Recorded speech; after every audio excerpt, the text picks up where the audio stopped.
Hello friends, আসসালামু আলাইকুম। সবাই কেমন আছেন আমার প্রিয় আপু এবং ভাইয়ারা?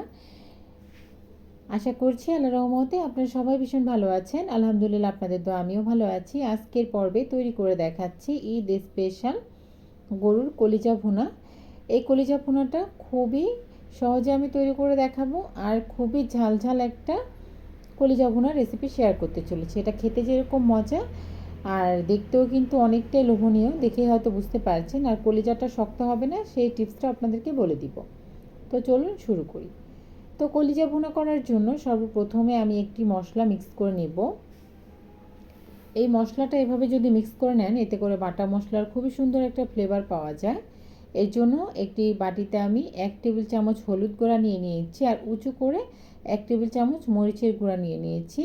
ঝালটা একটু বেশি দেবো, এর জন্য মরিচের গুঁড়াটা একটু বেশি দিয়ে দিচ্ছি 1 চা চামচ গরম মশলার গুঁড়া, ধনিয়ার গুঁড়া দিয়ে দিচ্ছি 1/2 চা চামচ, স্বাদ অনুযায়ী লবণ, আর 1.5 টেবিল চামচ দিয়ে দিচ্ছি ভর্তি করে আদা রসুনের পেস্ট। এটা দিয়ে একসাথে মিক্স করে তারপর পানি দিয়ে ভিজিয়ে একটা সাইডে রেখে দিতে হবে। একটু পানিটা বেশি দিবেন যাতে করে মশলাটা ভিজতে পারে।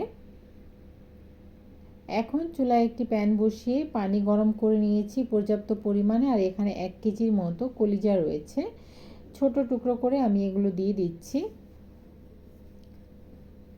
সবগুলো কলিজা আমি এখানে অ্যাড করে দিলাম। তারপর এখানে দিয়ে দিচ্ছি লেবু স্লাইস। যেহেতু কলিজাটা সিদ্ধ করলে একটা ব্যাড স্মেল পাওয়া যায়, এর জন্য আমি এই লেবু স্লাইসটা দিলাম।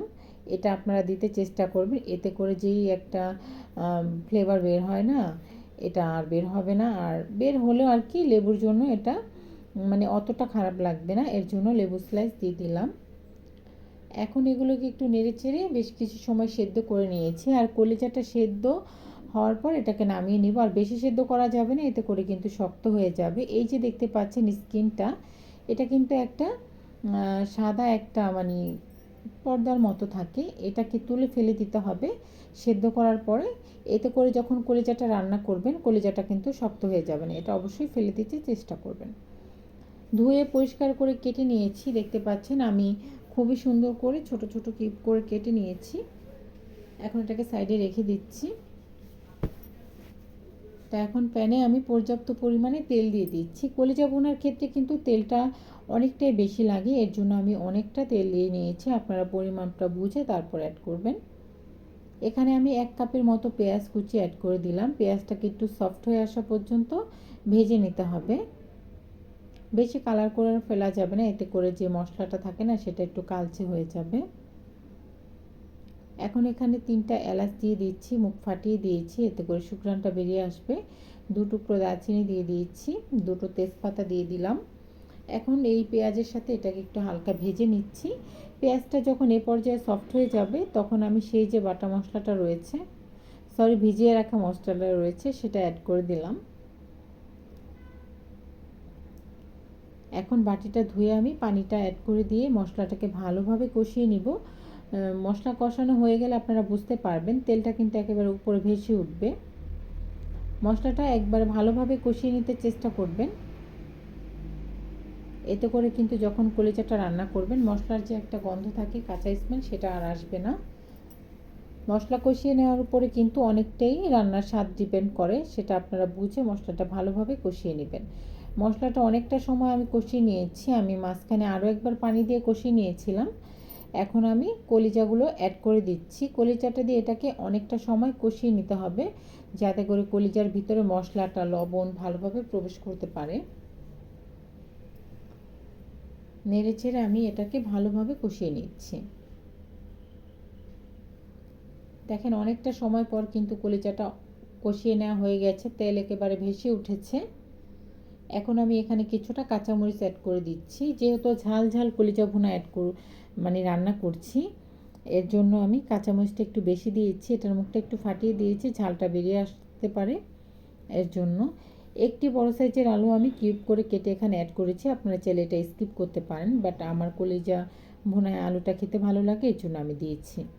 আলুটা দেওয়ার পরে অনেকটা সময় কষিয়ে নেব, যাতে করে মশলার সাথে ভালোভাবে মিশে যায়। যখন কষিয়ে নেওয়া হয়ে যাবে তখন এখানে আমি রান্নার জন্য পানি অ্যাড করব। কলিজাটা আলুটা ভালোভাবে যেন সেদ্ধ হয় এর জন্য আমি ফুটন্ত গরম পানি অ্যাড করে দিলাম। এখানে আমি প্রায় 3 কাপের মতো পানি দিয়েছি। পানিটা যেহেতু ফুটন্ত এর জন্য কিন্তু সাথে সাথেই দেখেন বলক চলে আসছে। এটাকে ঢেকে এখন আমি রান্না করে নিব যতক্ষণ না পর্যন্ত কলিজাটা সেদ্ধ হয়ে যাচ্ছে, আর মাঝে মাঝে একটু নেড়ে চেড়ে দিব। দেখতেই পাচ্ছেন রান্নাটা কিন্তু অলরেডি কমপ্লিট হয়ে গেছে। আমি অফ ক্যামেরায় কিন্তু অনেকবার নেড়ে চেড়ে মিক্স করে দিয়েছিলাম। এ পর্যায়ে আমি কয়েকটা কাঁচামরিচ অ্যাড করে দিচ্ছি, এতে করে খুবই সুন্দর একটা ঘ্রাণ পাওয়া যাবে। আপনারা অবশ্যই দিতে চেষ্টা করবেন। নেড়ে চেড়ে মিক্স করে এটাকে এখন আমি নামিয়ে সাইডে রেখে দিচ্ছি, তারপর আপনাদেরকে পরিবেশন করে দেখাবো। আশা করছি সহজ কলিজা ভুনা রেসিপি আপনাদের কাছে ভালো লেগেছে। ভালো লেগে থাকলে অবশ্যই একটি লাইক দিতে ভুলবেন না, আর আমার পাশে থাকতে আমাকে সাপোর্ট করতে আমার চ্যানেলটিকে সাবস্ক্রাইব করবেন। নিয়মিত আমার ভিডিওগুলো দেখবেন আর বেশি বেশি করে ফ্রেন্ডস অ্যান্ড ফ্যামিলির সাথে শেয়ার করতে ভুলবেন না। দেখেন কতটা মজাদার হয়েছে কলিজা ভুনা রেসিপি। অবশ্যই এইটা আপনারা কিন্তু বাড়িতে ট্রাই করবেন। আর স্বাদটা আরেকটু বাড়িয়ে নেওয়ার জন্য আমি ভাজা জিরার গুঁড়া আমি এখানে অ্যাড করে দিচ্ছি। আমার আগের ভিডিওতে কিন্তু একটি মশলার রেজালা ভুনার ভিতরে একটা মশলা রয়েছে, সেটা আপনারা ভেজে এখানে অ্যাড করে দিবেন, তো এতে করে খেতেও ভালো লাগে। আজকে এই পর্যায়ে এখানে বিদায় নিচ্ছি। সবাই ভালো থাকবেন, সুস্থ থাকবেন। আল্লাহ হাফেজ।